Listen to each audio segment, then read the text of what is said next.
Today we'll discuss the cervical part of the sympathetic trunk, and I am Dr. Sadia Afandi. So this is a sympathetic ganglionic chain which is present from the base of the skull up to the tip of the coccyx. So these are the ganglia, and this is the ganglionic chain which is present on each side of the spinal cord or vertebral column. So these are the postganglionic sympathetic fibers which are coming from the lateral horn along with the motor neuron, and these preganglionic sympathetic fibers which are myelinated, which are the white fibers entering into the ganglionic chain, relay in the sympathetic ganglia and becomes the gray fiber. This is a gray fiber, and now this is unmyelinated. After relaying into a ganglia, it becomes unmyelinated. And these unmyelinated postganglionic sympathetic fibers then run with the जो आपका है motor neuron, which run with the motor neuron in a spinal nerve, and then the common spinal nerve is distributed into the dorsal ramus and the ventral ramus. The ventral ramus and dorsal ramus will go towards the back of the posterior body wall, and the ventral ramus will come to the anterior body wall, and they supply the blood vessels, the sweat glands, and the erector pili muscle. If uh, um, above the T1, the fibers will move up in the sympathetic chain and relay over the corresponding ganglia, and below the L2, the fibers will run down and relay in the corresponding ganglia, because this chain is present from the base of the skull and up to the tip of the coccyx, but the sympathetic flow is only coming from the T1 and L2. So the fibers will go up above the T1, and below the L2 they are going down and relay there in the corresponding ganglia. So how the spinal nerve is formed? Each spinal nerve connects to the spinal cord via two roots: ventral root and ventral root. These are the ventral rootlets, and ventral rootlets, they are the motor fibers, and from the ventral horn. So this is the ventral horn, and from where these ventral rootlets emerging out, and these ventral rootlets are the motor rootlets, and fibers innervate the skeletal muscles, and with these ventral rootlets, the जो है preganglionic sympathetic fibers will come from the intermediolateral horn, and they accompany with these motor rootlets. And these are the two sympathetic ganglionic chain on each side, and these ganglionic chain arises from the base of the skull up to the tip of the coccyx. So this is the dorsal root. Dorsal root is actually, these are the dorsal rootlets, and the dorsal rootlets contain sensory afferent fibers from the sensory neurons in the dorsal root ganglion, conduct impulses from the peripheral receptors, and the dorsal root ganglion will provide the sensory fibers to the posterior horn of the spinal cord. Dorsal and the ventral rootlets join to form the spinal nerve, and which then emerge out from the vertebral column via the intervertebral foramina into the ventral ramus and the dorsal ramus. So these are the ventral rootlets, these are the dorsal rootlets. This is a these are the motor fibers, these are the sensory fibers which from the dorsal root ganglion entering into the posterior horn. This is entering. This is ventral rootlets are come. These are the motor fibers and coming from the ventral horn. And along with these ventral rootlets, the preganglionic sympathetic fibers are also accompany these ventral rootlets, and they after emerging with the ventral motor neuron, they relay into a ganglionic chain, and they become the gray postganglionic sympathetic fibers or gray fibers, and then enter into a common spinal nerve, and then divide via the and then divided into a white anterior ramus and the posterior ramus. This ventral ramus जो है it goes towards the anterior body wall, and dorsal ramus will go towards the posterior body wall. And if they don't have to go towards the body wall, the sympathetic fibers will run up and down above the T1 and L2 and relay into their corresponding ganglia, and some fibers which are the postganglionic fibers, they are the gray fibers. After relaying into a ganglia, they form their own splanchnic nerves, like the cardiac nerves form the cardiac plexus, the pharyngeal and laryngeal nerves form the pharyngeal and laryngeal plexus, the esophageal plexus So these plexuses are formed when the preganglionic fibers run with the ventral rootlets, form the common spinal nerve, and form the the preganglionic sympathetic fibers actually come with the ventral motor neuron and relay into a sympathetic chain, and they become the postganglionic, they become the gray fiber, and these gray fibers form their own nerves. These are called splanchnic nerves, and these splanchnic nerves contain the postganglionic sympathetic fibers, which actually form the cardiac plexus, pharyngeal, laryngeal plexus, esophageal plexus, pulmonary plexus. So these plexuses are formed by the postganglionic sympathetic fibers. So this is again this is the cut section of the spinal cord. This is gray matter. This is white matter. This is the posterior. This is the ventral. This is the motor neuron, and this is the sensory neuron which is entering into the posterior horn. This is coming from the motor neuron is coming from the ventral horn, and the intermedial from the intermedial lateral horn, the preganglionic sympathetic fibers, that are the white fibers and myelinated fibers, coming out with the motor neuron, and then relay into a sympathetic chain, and then divided via a dorsal ramus and the ventral ramus to the body wall.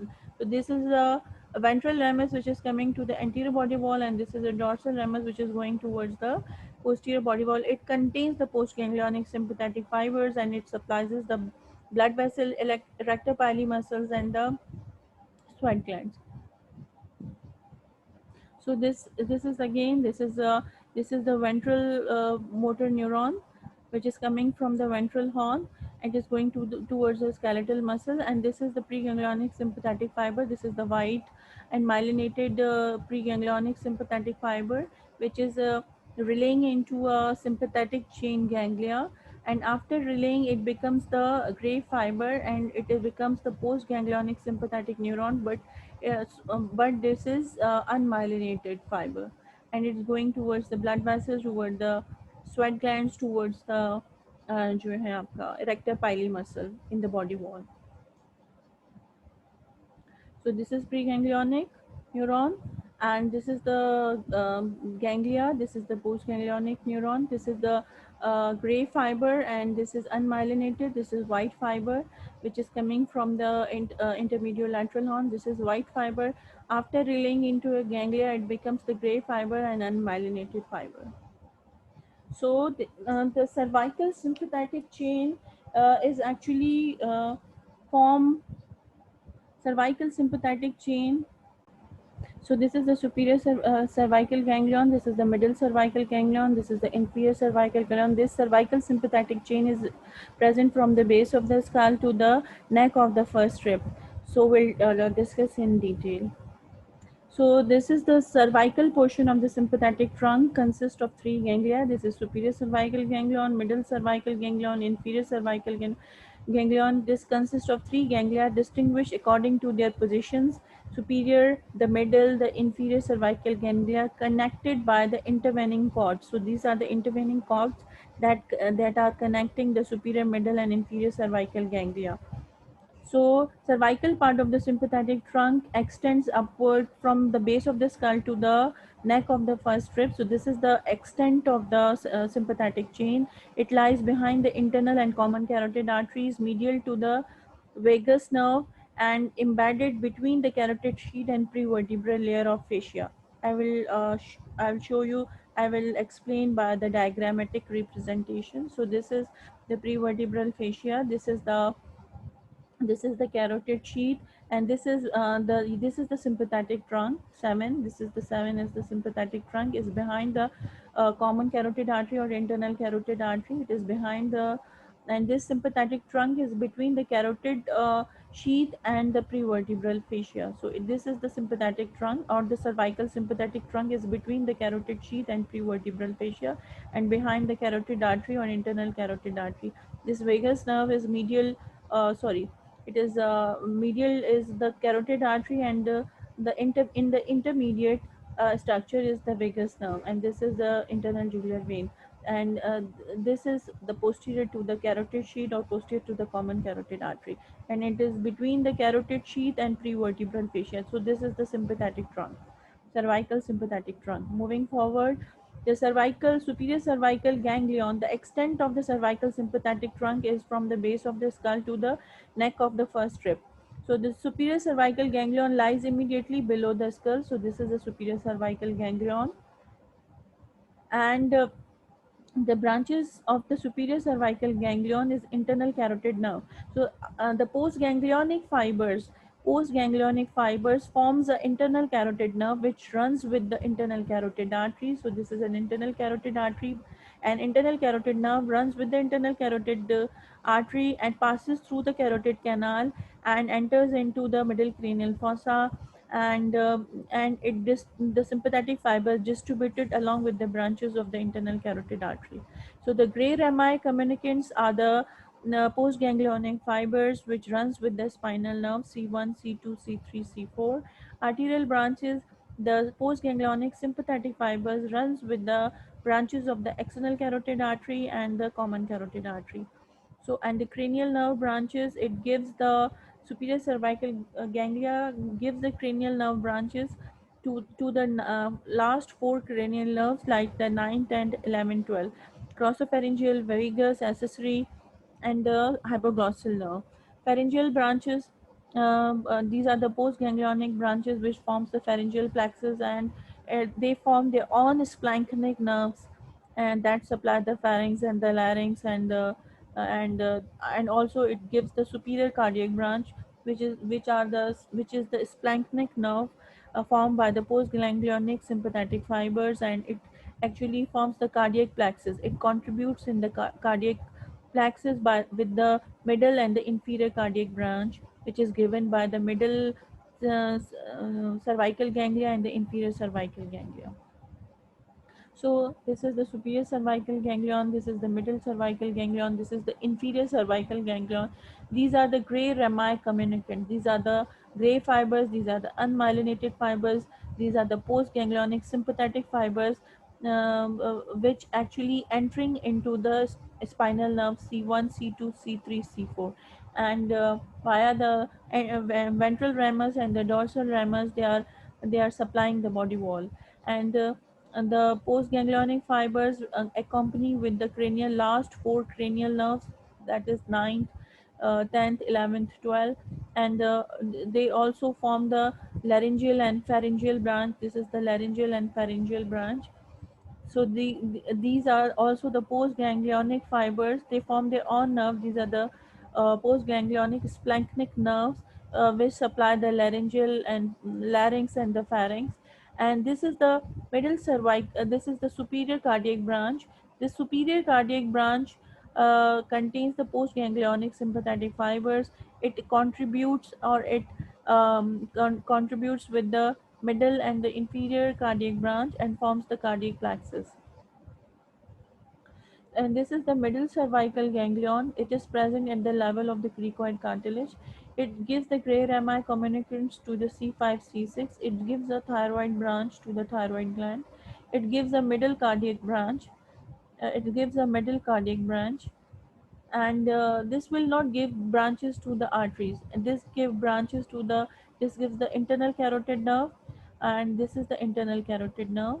So this gives the internal carotid nerve, which actually accompanies with the internal carotid artery and passes through the carotid canal and ramifies with the branches of the internal carotid artery in the middle cranial fossa, and it gives the branches to the last four cranial nerves. It gives branches to the pharynx, and the larynx is also gives branch to the superior cardiac branch, which contributes in the cardiac plexus. At a middle cervical ganglia, and it gives the superior cervical ganglion also gives the arterial branches to the external carotid artery and the common carotid artery, which actually ramify with the branches. External carotid artery, the postganglionic sympathetic fibers will ramify with the branches of the external carotid artery and the common carotid artery. So this is the middle cervical ganglion. This gives the gray rami communicants, postganglionic sympathetic fibers to the C5 and C6 spinal nerve, and gives the thyroid branch, it gives the middle cardiac branch. but it never give branches to it never give arterial branches. This is the inferior cervical ganglion. This is also called the stellate ganglion because the inferior cervical ganglion, when it joins with the T1 ganglia, so it forms the stellate ganglion. That's why it's called the cervicothoracic ganglion. And it gives the inferior cardiac branch, and it gives the gray rami communicants to the C7, C8, T1, and also gives the arterial branches to the subclavian artery and vertebral artery. And this inferior cervical ganglia is present in between the neck of the first rib and the transverse process of the seven cervical vertebra. So this is present between the transverse process of seven cervical vertebra and the neck of the first rib. This is present at the level of cricoid cartilage. This is present below the skull. So this is superior cervical ganglia, middle cervical ganglia, inferior cervical ganglia. This cervical sympathetic chain is present from the base of the skull to the neck of the first rib. So this is the extent of the cervical sympathetic ganglionic chain, and it contains the superior, middle, and inferior cervical ganglia, and they are joined by the intervening cords. So these are the cardiac plexus, actually formed by the superior, middle, and the inferior cardiac nerves. These are the splanchnic nerves, and which contains the postganglionic sympathetic fibers. This is pulmonary plexus. This is esophageal plexus. So these are solely contains the separate splanchnic nerves which are formed by the postganglionic sympathetic fiber. Esophageal plexus, cardiac plexus, and pulmonary plexus, and branches to the pharyngeal and laryngeal plexus. So these are the postganglionic sympathetic fibers forms the splanchnic nerves. So this is the superior cervical ganglia below the skull. This is the middle cervical ganglia. This is present at the level of the cricoid cartilage. This is the thyroid gland. These are the laryngeal cartilages. So it is present at the level of cricoid cartilage. And this is the inferior cervical ganglia. It is present in between the neck of the this is the first rib, and this is the C7. This is the transverse process of the seven cervical vertebrae. So this is and it is present behind the subclavian artery and behind the vertebral artery. So this is behind the subclavian artery. So this is a stellate ganglion formed by the union of inferior cervical ganglion and by the T1 ganglia. So it is that's why it is called the cervicothoracic ganglia and stellate ganglion. And this inferior cervical ganglion will give the gray rami communicates to the C7, C8, T1.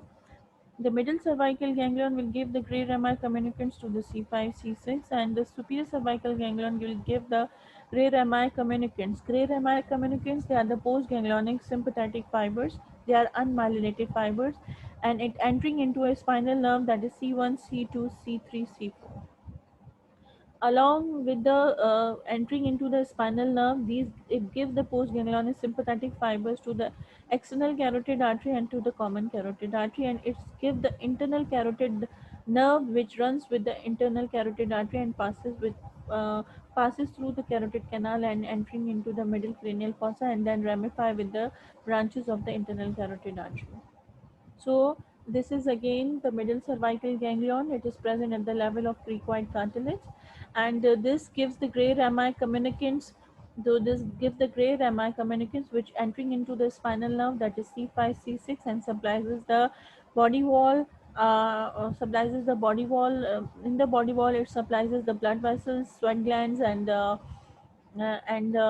erector pili muscles. It gives the thyroid branch to the thyroid gland. This is the middle cardiac branch to the which contributes in the cardiac plexus.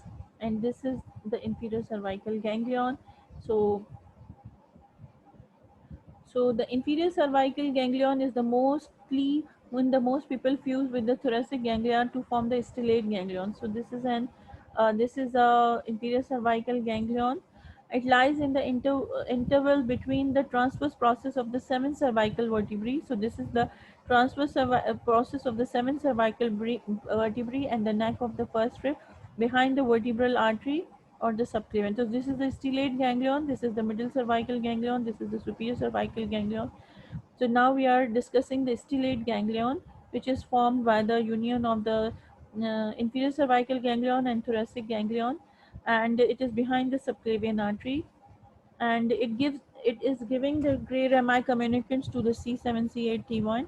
It gives the branches, postganglionic sympathetic branches to the subclavian artery and the vertebral artery, and it gives the middle cardiac branch. It gives the inferior cardiac branch, which contributes in the cardiac plexus. So this gives the inferior cardiac branch, this gives the middle cardiac branch, and the superior ganglion will give the superior cardiac branch. This three cardiac branch forms the cardiac plexus. ठीक है, and it gives the arterial branches. So this is the stellate ganglion. It is behind the subclavian artery, and it is behind the vertebral artery as well. So it gives the postganglionic sympathetic fibers to the subclavian artery and the vertebral artery, and it is present in between this transverse process of the C1 and the neck of the first strip. So this is present between the transverse process of the C7 and neck of the first strip, behind the vertebral artery and behind the subclavian artery, and it gives their postganglionic sympathetic fibers to the vertebral artery and the subclavian artery. So this is again the picture, and this is inferior cervical ganglia, which gives their gray rami communicants to the C7 C8 T1, to the C7 C8 T1 spinal nerves. It gives the inferior cardiac branch, and it gives their arterial branches to the subclavian artery and the vertebral artery. Gray rami communicants to the C7 C8 T1 spinal nerves, which supply the blood vessels and erector pili muscle and the sweat glands of the body wall by distributing into the anterior ramus and the posterior ramus. So this is the inferior cardiac branch, which contribute in the cardiac plexus with the middle and the superior cardiac branch.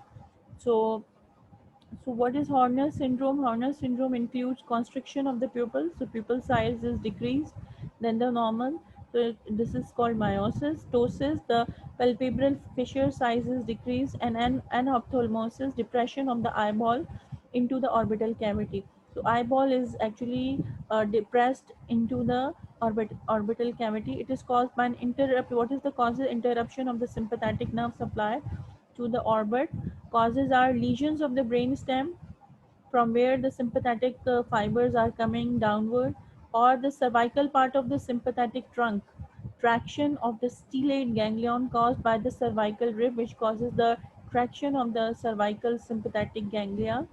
Involvement of the ganglion in cancerous growth. When the cancer develop in the neck, it actually involves the cervical sympathetic chain, which may interrupt the peripheral part of the sympathetic pathway to the orbit. That leads to the Horner syndrome. Thank you so much.